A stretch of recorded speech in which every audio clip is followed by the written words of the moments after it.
ओम शांति।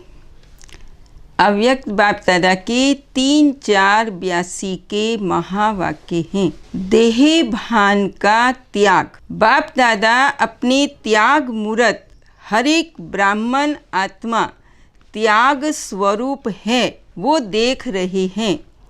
एक जैसा भाग्य का वर्षा मिलते संभालते और बढ़ाने के आधार पर नंबर बन जाती हैं।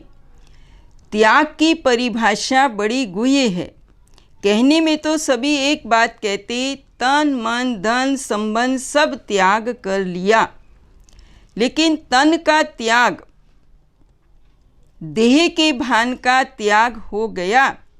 त्याग का अर्थ है किसी भी चीज को व बात को छोड़ दिया, अपनेपन से किनारा कर लिया, अपना अधिकार समाप्त हुआ। जिसके प्रति त्याग किया वो वस्तु उसकी हो गई। जिस बात का त्याग किया उसका फिर संकल्प भी नहीं कर सकते। त्याग की हुई बात, संकल्प द्वारा प्रतिज्ञा की हुई बात फिर वापिस नहीं ले सकते। जैसे हद के सन्यासी अपने घर का संबंध का त्याग कर अगर फिर वापिस आ जाएं तो उसको क्या कहा जाएगा? नियम प्रमाण वापिस आ नहीं सकते। ऐसे आप ब्राह्मण बेहद के सन्यासी, आप त्याग मूर्तियों ने अपने इस पुराने घर, पुराने शरीर, पुराने देह का भान का त्याग किया, संकल्प किया कि बुद्धि रूपी द्वारा फिर से कब इस पुराने घर में आकर्षित नहीं होंगे। संकल्प द्वारा भी फिर से वापिस नहीं आएंगे। देह से देह के संबंध का त्याग, देह के भान का त्याग। वायदा क्या किया है? तन भी तेरा कहा, सिर्फ मन तेरा कहा नहीं। जैसे तन मन धन कहते हो, देह और देह के संबंध कहते हो। जैसे घर में घर की सामग्री होती है, इस देह रूपी घर में भिन्न भिन्न कर्म इंद्रियों की सामग्री है। घर को छोड़ा लेकिन कोई चीज़ में ममत्व रह गई तो उसको त्याग कहेंगे। ऐसे कोई भी कर्म इंद्रिय अपने तरफ आकर्षित करती, क्या उसको संपूर्ण त्याग कहेंगे? बाबा ने कहा ऐसे अलबेले नहीं बनना। सब छोड़ दिया, बाकी कोई एक कर्मेंद्री विचलित होती वो भी समय पर ठीक हो जाएगी। एक रस स्थिति में स्थित होने नहीं देगी, नंबर 1 में जाने नहीं देगी। अगर कोई हीरे जवाहरात मैल माड़ियाँ छोड़ सिर्फ कोई मिट्टी के फूटे बर्तन में भी मोह रह जाए, जैसे हीरा अपनी तरफ आकर्षित करता, ऐसे हीरे से भी ज़्यादा फूटा हुआ बर्तन उसको अपनी तरफ बार बार आकर्षित करेगा। न चाहते भी बुद्धि बार बार वहाँ भटकती रहेगी। ऐसे अगर कोई भी कर्म इंद्रिय की आकर्षण रही तो ऊंच पद पाने से बार बार नीचे ले आएगी। पुराना घर, पुरानी सामग्री सबका त्याग चाहिए। ऐसे नहीं समझो ये तो बहुत थोड़ा है, ये थोड़ा भी बहुत कुछ गंवाने वाला है। संपूर्ण त्याग चाहिए। इस पुरानी देह को बाप द्वारा मिली हुई अमानत समझो। सेवा अर्थ अमानत। जैसे मेहमान बन देह में रह रहे हैं, मेरेपन का त्याग। मेहमान समझ महान कार्य में लगाओ। आप सबका शरीर इस रूपी घर भी ये फरिश्ता स्वरूप है, फिर देवता स्वरूप है, उसको याद करो। कर्म के लिए आधार लिया, फिर फरिश्ते स्वरूप में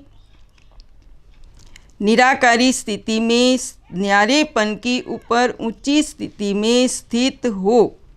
कर्म इंद्रियों द्वारा कर्म करने के लिए आओ। बाप दादा हंसी की बात सुनाते हैं।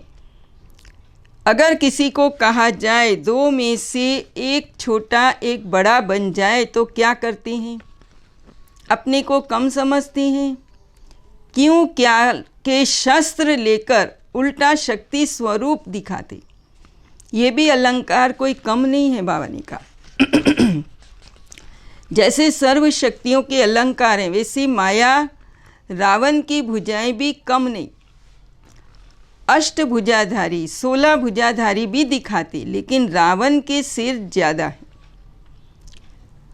क्योंकि रावण माया की शक्ति पहले दिमाग को हलचल में लाती। क्यों क्या ऐसे वैसे क्वेश्चन सिर पैदा हो जाती, एक काटते दूसरा पैदा हो जाता, फिर एक एक शरीर और सिर अपना रूप दिखाते। अभिमान के सिर वाली शक्ति नहीं बाबा ने कहा, लेकिन सर्व परिस्थिति में सहयोगी क्यों क्या का क्वेश्चन हल करेंगे, फिर कैसे का सिर ऊंचा हो जाएगा। एक बात सुलझाएंगे, दूसरी बात शुरू हो जाएगी। सदा हर बात में ओपोजिशन करेंगे, चाहे ब्राह्मण बन गए, उस समय के लिए आसुरी शक्ति का प्रभाव हो। शक्ति स्वरूप हर परिस्थिति में, हर कार्य में सदा सहयोगी बन औरों को भी सहयोगी बनाएंगे, चाहे स्वयं को सहन भी करना पड़े, त्याग भी करना पड़े, लेकिन सदा सहयोगी रहेंगे। ऐसे नहीं कुछ मन मत पर चलेंगे, कुछ श्रीमत पर चलेंगे, ऐसा वायदा तो नहीं किया है ना। बाबा कहते अभी अभी पुराना भान छोड़ो, फरिश्ता रूप लो। बाबा ने कहा मरने में भी जो मज़ा है, लेकिन पूरा मरो, अधमरे नहीं। लेने में कहते हो पूरा लेंगे, और छोड़ने में मिट्टी का बर्तन भी नहीं छोड़ेंगे, इसलिए मुश्किल हो जाता है। बाप दादा तो और भी हजारों मिट्टी के बर्तन दे सकते हैं।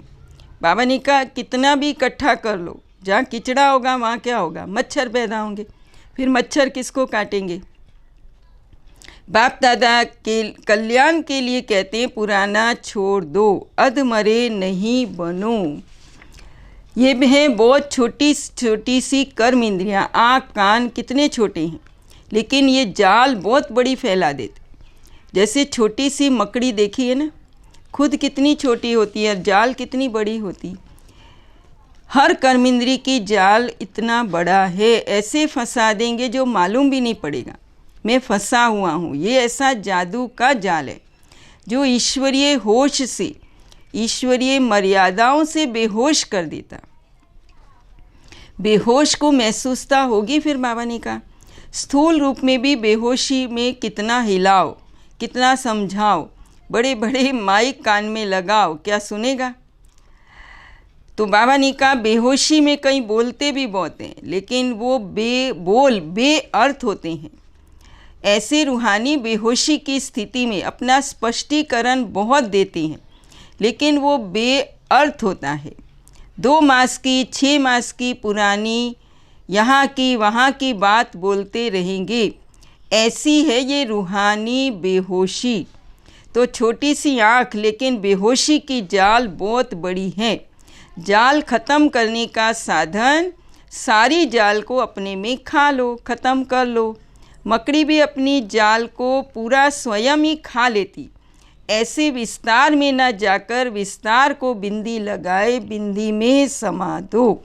बिंदी बन जाओ, बिंदी लगा दो तो सारा विस्तार, सारी जाल सेकंड में समा जाएगी और समय भी बच जाएगा, मेहनत से भी छूट जाएंगे।